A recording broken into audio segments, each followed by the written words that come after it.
Yes. Yeah. I think if you mention the word capitalism to most people in the street, the definition is completely corrupted, and they don't think of freedom or individual rights.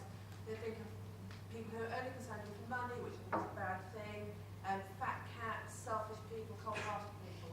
So how did that come about, and how do we get around it? Well, I think to some extent we have to unpackage a package deal that people have there. You said a number of things that I think capitalism does stand for. For example, selfishness. I think capitalism is selfish. It stands for making lots of money. Sure, it does.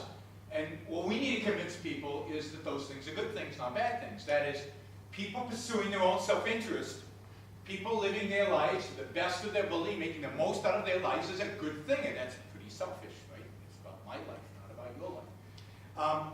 We need to convince people that rational self-interest is good, that they, each one of them, see, to me, the battle about capitalism is all about ethics ultimately. It's all about ethics. If we lose the battle on ethics, we lose the fight for capitalism. If we win it, we've won. It's easy.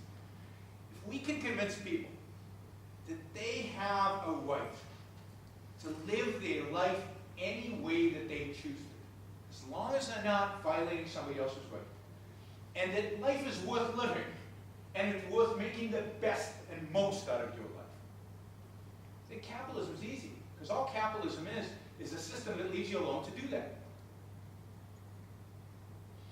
If we can convince people that they are not their brother's keeper, that they're not morally responsible for the group and their neighbor and their community and their race and their ethnic group or whatever the latest fad is.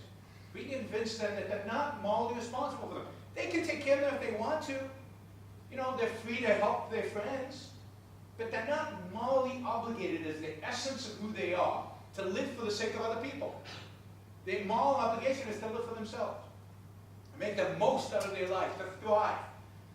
Then, you know, then you ask them, okay, well, if you want to live the best life that you can live, then the question is, what kind of political system? Well, you want a political system that allows you to do that, to pursue what you think is right. You know what? If you think communism is the best thing, if you want to live in a commune, capitalism allows you to do that. You can go off somewhere and start your own commune and live there. The whole notion is that force isn't being used. If you want to voluntarily go and live in some ridiculous setup, then that's your business. So the notion is that everybody who's willing to think and is willing to work is better off. When Big Brother is not telling them what they should and shouldn't do.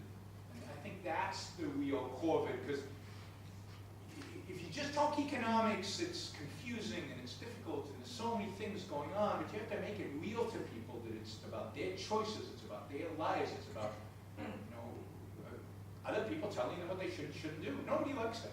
And that's the appeal. That's why, by the way, Iron Man is so appealing to teenagers, because that's the age where we certainly don't like being told what to do, right?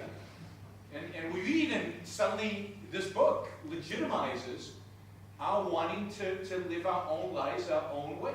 And you know, she gives you a whole idea of what that means and how to do that. But it's appealing to that time in our lives where we're challenging